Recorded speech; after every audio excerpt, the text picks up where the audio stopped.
Hello and welcome back to another Dare to Game video. Today we're playing Farming Simulator 2025, or just 25, and we're going to be testing out the Power Harrows. So there are 3 of them in the base game. I have a couple more modded in, but we're not going to be looking at those. We're just going to be looking at the ones included in the base game, and I've paired them each with an appropriately sized tractor. So the smallest one is the Horsch Kredo 3. It has a 3-meter working width and requires 115 horsepower to use. The next size up from there is the KUHN HR 6040 RCS. It has a 6-meter working width and requires 250 horsepower to use. And then our largest one is the BEDNAR KATOR KN 8000Q PROFI. This one has a 8-meter working width and requires 350 horsepower to use. And the tractors we're using with each one of those, for our smallest one, we have the Arian 430, which has exactly 150 horsepower, so it's exactly the amount we need for, or I should say 115 horsepower, so it has exactly the amount that we need for the Horsch Kredo 3. So you can see this is that pairing here. We've got a front weight on it because we're tilling, but we have, like I said, the Arian 430, and we are using the Horsch Kredo 3 behind it, so that is our Power Harrow setup for our smallest one. Then for our medium one, we have the Valtra T235 Direct, and we have the KUHN HR 6040 RCS Power Harrow set up behind that one. So that one again is exactly the correct horsepower. And then for our largest one, again, we have that KATOR that we looked at, the KN 8000 PROFI. That one requires 350 horsepower, and we have the New Holland T8 350 Genesis. That has 351 horsepower, so one more horsepower, but you know, I would say that that's probably not going to make the difference. So we're just going to be testing these like we usually do. We have 3 identically sized and shaped fields all sitting here, all of them freshly harvested and ready to be tilled. So we're going to run our Power Harrows down them, and we're going to see exactly how well each one performs. I'm going to speed it up so it won't take me as long to record it, but I will show you the time afterwards so you compare the time for each of them exactly against each other. So like always, we're just going to start with the smallest one. We are going to use the AI to do it to make sure that I don't do anything that makes the results, you know, slightly different than they would be otherwise. The AI should presumably use exactly the same methods for each one. I won't tamper with it at all. I don't know why I feel the need to say all of this, but I feel like people are always accusatory when a result happens that they don't like, so we will time them. My estimation is that for this, it should be fairly straightforward. I think that none of them have a working width or any sort of a drag behind that makes them take a lot longer on the headlands, so I would say it's going to go just strictly up. This one will go the slowest, that one will be medium, and then the largest will be the quickest. So we'll see if there's anything surprising, but let's just get down to it and watch these machines do what they do.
All right, that took a while. I almost fell asleep. That took so long. And mind you, we were going at 20x game speed, so it's not like that is anywhere near as slow as it would be at 1x. But I mean, it is a decent sized field considering our power harrow is only the width of our very small tractor. So with all that being said, that was our first one. Took a while. Like I said, I'm guessing our second one is going to be significantly faster. So let's just get to testing that one. And so here we're in our Valtra with our medium-sized power harrow. This is there are only 3, so this is the one that falls in between the smallest and the largest. So we're going to give this one a test and do the same thing as before. We'll just let the AI do it and watch it, and we'll see how long it takes.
All right, there's our second one done, and that felt a lot faster. Maybe not twice as fast as the first one, but I'd safely say maybe I'd say even 30 to 40% faster. Like I said, it's hard to say for sure, but it felt significantly faster. And also just went very, very smoothly. I didn't have to do anything. There was no readjustments required, nothing like that. So you can see side by side, it's about twice the working width. So I wouldn't be surprised if it was twice as fast. It didn't feel twice as fast, but it's always hard to tell until I get to the editing stage. But that's our first two, so let's move on to our third and final, the largest power harrow in the game. So let's just see what our New Holland and our big BEDNAR, I had to remember what brand it was, BEDNAR power harrow can manage to do on a field the same size with the same soil conditions, etc. So let's just give her a try and see how long it takes.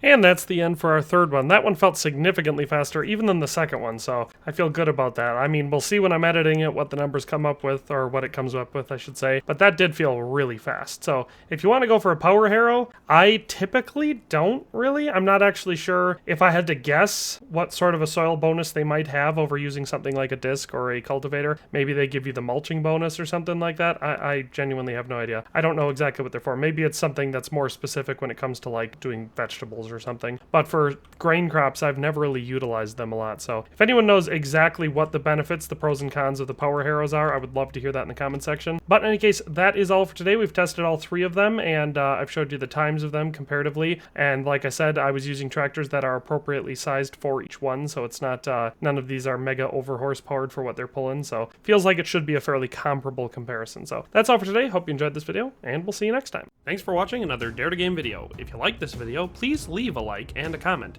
If you haven't already, be sure to subscribe to the channel. If you like my content and would like to support this channel, consider becoming a member today for as little as $1.99 a month.